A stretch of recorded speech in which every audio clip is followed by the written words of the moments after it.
Your Excellency, I shall be absolutely short, and because a lot has been said. Climate change is real. You don't need to be a scientist, although science in this case actually is unanimous. All what you need to do is to have your eyes. What is happening here with us? As we speak now, 2 million plus of Kenyans are suffering the devastation of drought. The same with Madagascar, Somalia, and other parts of Africa. In other parts of the world, we have hurricanes, cyclones. We even have a new phenomenon in Canada called the atmospheric rivers. Now we have rivers on the sky, so in the skies. So climate change is real. And secondly, Your Excellency, this conference, I must register my appreciation. I have worked with the organizers, worked with the governors as one of the members of the steering committee, and I have enjoyed tremendously working with them. And this shows the partnership between the national government and the county government.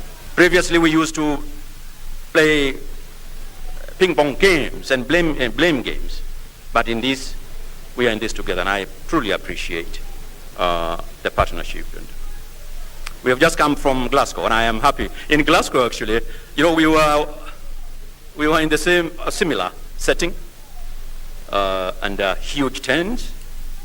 The difference was this: that in the Glasgow case, we had heaters because it was too cold. Here in Makueni, under the tents, we are opening windows and aircon.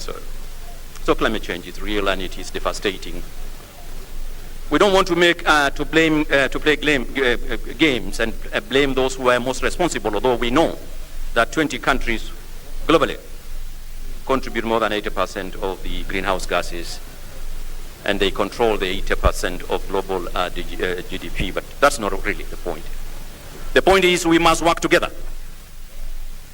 We appreciate the resources that we have received and continue to receive from our partners. It is not enough, and it can never be enough.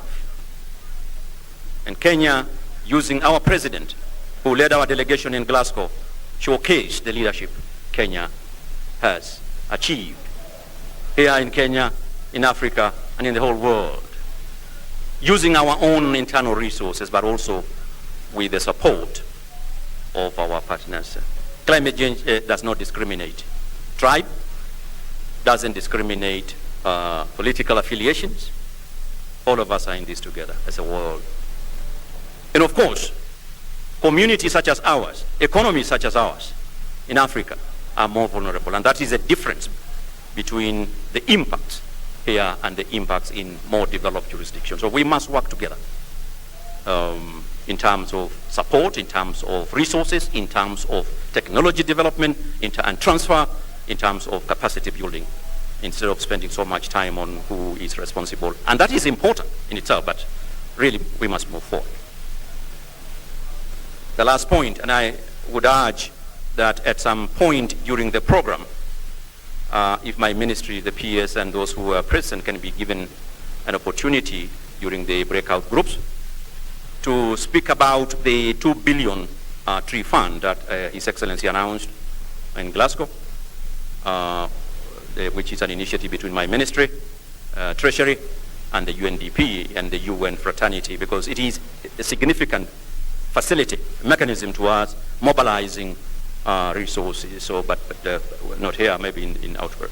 And also speak to you about the program we have establishing seed centers in the regions and sub-regions, and working with the county governments also to establish county model tree nurseries and going big on bamboo.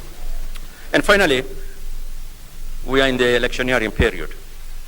The next couple of months we'll go into elections. Our president has, since he assumed office, achieved tremendous milestone in the fight against climate change.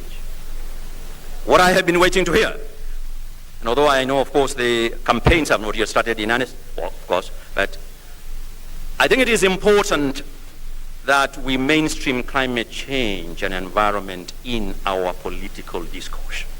And I know some of you, maybe many of you here, aspirants in the next elections. We have heard a lot of theories and principles being espoused by some. I am yet to hear anything at all on what is it that you propose, and here the Right Honorable Prime Minister and your party, and so to others. Where is your manifesto?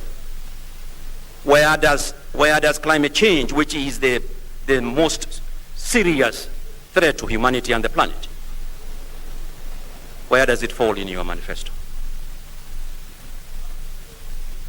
Or do we risk now, because of the political transition, losing the gains that our president, and they have been spoken to, and I don't need to repeat them because they are there to be seen, they have been seen globally. What happens next post-August 2022? That is important. Now finally, you heard about a girl called Greta Thunberg, who mobilized the youth, the kids, such as Amina. We messed up with nature, we have messed up with their lives, their future. And she, watching what was happening, actually participating in Glasgow, said, there's a lot of blah, blah, blah, blah, blah, blah. Too much talk here, too much speeches, too many speeches, but no action. I hope and I believe, because I know and I have interacted with a number of your governors, I hope that this conference does not become another blah, blah, blah, blah. I thank you.